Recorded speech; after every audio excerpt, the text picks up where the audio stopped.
You're welcome back to News Insights. Oftentimes I worry how much INEC worry about how people look at them. They have been on the news recently that out of the 23 by-elections that they needed to conduct, they've been able to do 9, I think. They still have 14 left. A lot of questions. They are saying they don't have money for them.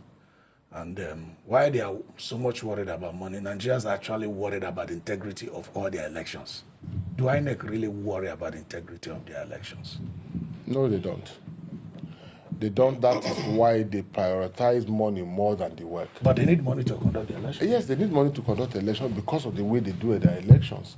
Have they not have so much budget, more than many other departments in Nigeria over the years, where they collect money like for certain things, and they don't do it each year, and they come up with different. Yeah, they said 40 billion they was budgeted for the other. That's 2024. Was all for salary and emolument. And how many staff do INEC have? I don't know. So that's why I'm telling you that they are more interested in what they get than what they deliver, and that is where we find ourselves today. INEC will take money that they will not come to explain how it's being spent. These elections we're talking about, by-election, happen because of death and certain things. Or loss of election at the court or things okay, like that. Fine. Or people becoming minister or resigning or things like that. Moving on. Yeah, moving on. Yeah, somehow, yes. So I think the problem here is the insincerity of INEC. INEC is so used to using every opportunity, every election as an opportunity to make money. And so they believe that once there's a loophole, when there's a room, an opening for an election, it's time to make money. Okay, Kingsley, I do know that when INEC submits their budget, sometimes during election, general election year in particular, they do make provisions for certain by-elections just in case. It's provision, I no doubt, that needed to be retired. Does it mean those provisions have been fully spent, or those provisions went into limbo? Are they really accountable to Nigerians? Well, first of all, you look at what sets up INEC and how they run the organization. In the issue of election, where there should be representation from every either senatorial seat or the constituency or the whatever election is coming up, there should be a representation. That means the people right now that are not elected into that space, the constituency or the what's it called, they lack representation in that area. Those constituencies where by-elections has not been conducted are not represented at the federal level. No, and the duties of those people are not being carried out because there is a lot of constituency allowances that goes to those. Even their voices to be heard. Exactly. Even the voting going on in National Assembly. Because the voting is not the prerogative of the elected member or the House member or the senator. It's the prerogative of the people. So the people's wishes are not represented. So you look at it from that angle, number one. Then you also take the fact that where people are also dissatisfied with INEC as an umpire. They think they are biased, they think it's a money-making venture, they think all sort of evil things about INEC. They just feel that the people in INEC, that's what people feel, that people at INEC just go there, collect their money, and they zap. So, Honorable Eli, he was just talking about collecting money. We have talked about police, the police. Okay. How do we ensure that all the contract, agreement, the printing of all our security, voting things are done in a transparent manner from INEC?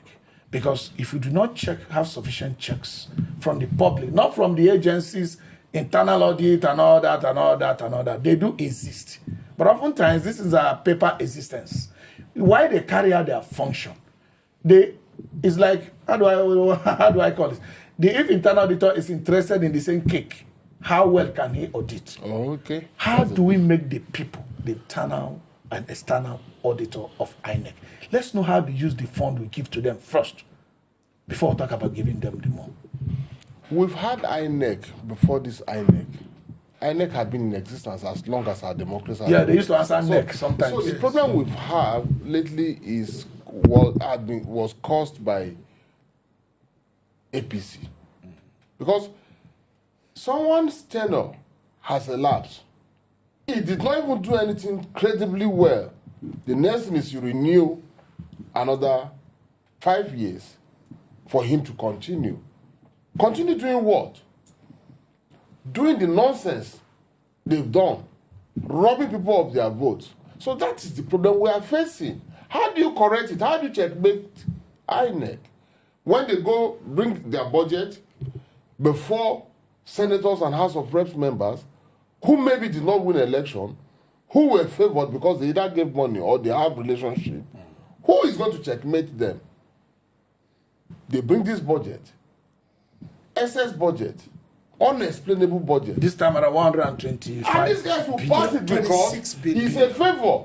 You like my minister will say, you do for me, I do for you. That is what Wike says.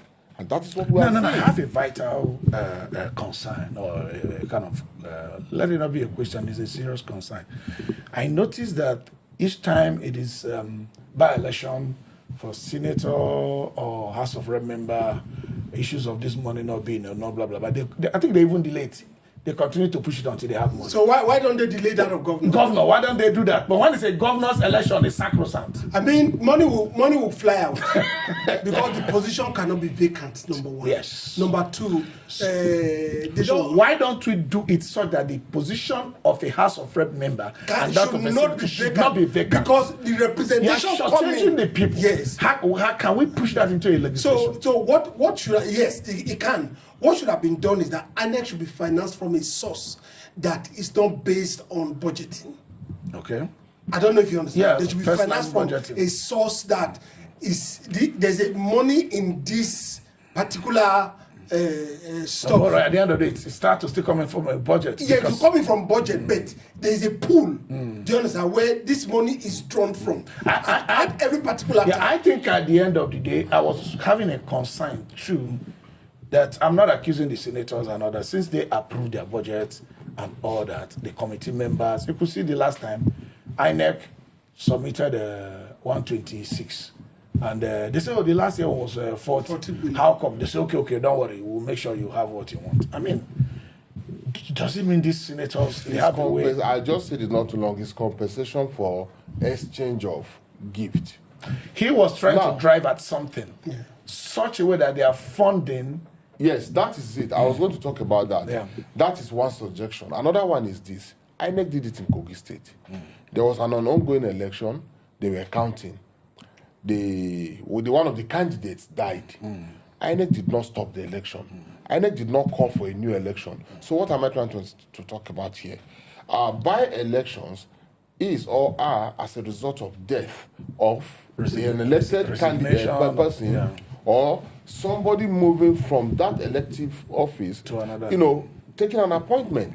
So if INEC have done it in Kogi and they left it and has put us in the mess we are in Kogi today, why not if appoint from the party or same PDP party or APC contested under a particular budget and won that seat, and their candidate died on seat, remaining 6 months or 7 months or 9 months or 2 years, or as the case could may save be, money for us. Why not allow the next person, as you did in Kogi, either the primary election or whatever, yes, of the same party the second runner to the market. But you see, it's going to be a little bit contentious, but it will save money. But it's going to be contentious. I don't know if you got this. Because the one for Kogi, they are mostly, for example, the governorship is a party ticket that they are giving to a particular person. I don't know if you understand. Clearly. And it was contested for. Now, in contesting for that, of course, we still also knew that what they did was not practically right in Kogi. But it was allowed. They came through the back door. But this one will be a matter of legislation. A matter of legislation. Now, we must also look at the fact that this INEC we are talking about, because we don't talk about INEC in a holistic form. In a holistic form, INEC should not be under the executive. Exactly. Money being approved. It should not.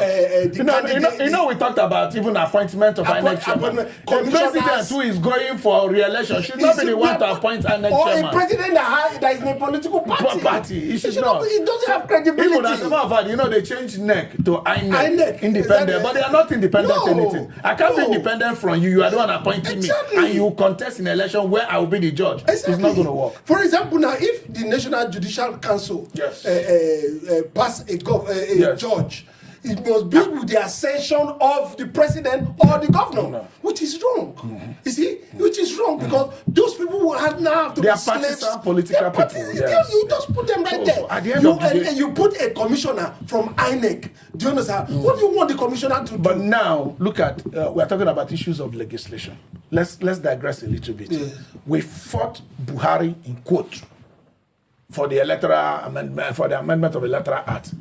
After amending the Electoral Act for electronic voting and transmission of results, INEC abandoned the legislation. So they abandoned their own, what they fought for, what they galvanized Nigeria to fight for, released too many press releases. So the INEC had the prerogative or the power to do that? No, they don't. But the Supreme Court says INEC can abandon their own.